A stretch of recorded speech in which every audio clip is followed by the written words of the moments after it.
This is going to be a demonstration about the Fourier series, and it's going to be looking at measuring what happens when we pluck a string.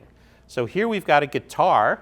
Guitar has a lot of strings in it. We're only going to be plucking one of them, and we have this really fancy sensor, which is a microphone, that is going to be measuring the sound that comes out of that. Technically speaking, we call that sound pressure, and the data is going to be taken for us, and there are two panels in here. The top panel is going to show you the time series of the sound pressure as a function of time, and then the bottom one is going to take the Fourier transform of that. Now, we haven't spoken exactly about Fourier transforms in this class. You can think of it as analogous to a Fourier series, and we'll have a little bit more to say about that in the text that accompanies this exercise that we'll follow. So we're now going to take some data without anything going on, because this room, unfortunately, is not a sound chamber, and we have fans that are on and other things like that are background noise, and they're going to affect our signal. So the first thing we're going to do is show you how the data collection works and what we get just from the background noise when I'm not speaking.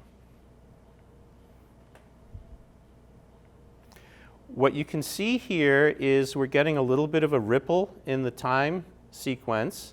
And when we do the Fourier transform, there's a peak, and this is the background noise that we have.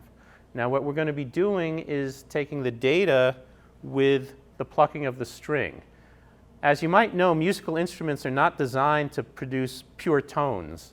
There's actually a movie about people searching for a violin that could produce a pure tone. It's called The Red Violin with Samuel Jackson. If you've never seen it, I highly recommend the movie.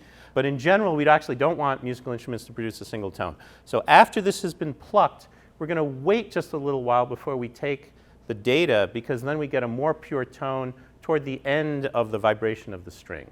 And so now we're going to take the data by plucking the string.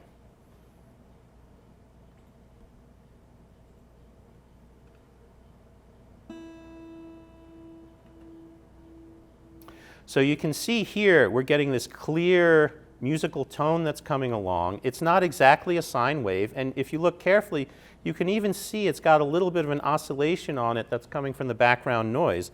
When we look at the Fourier transform, the green curves are right on top of the blue curves in this region where the noise was, and this region where there's nothing, that's our data. So we have nice data here, and we have nice data here that's appearing in the curve. And we're going to take a close-up picture of that, and we're going to talk about it a little bit further in the text.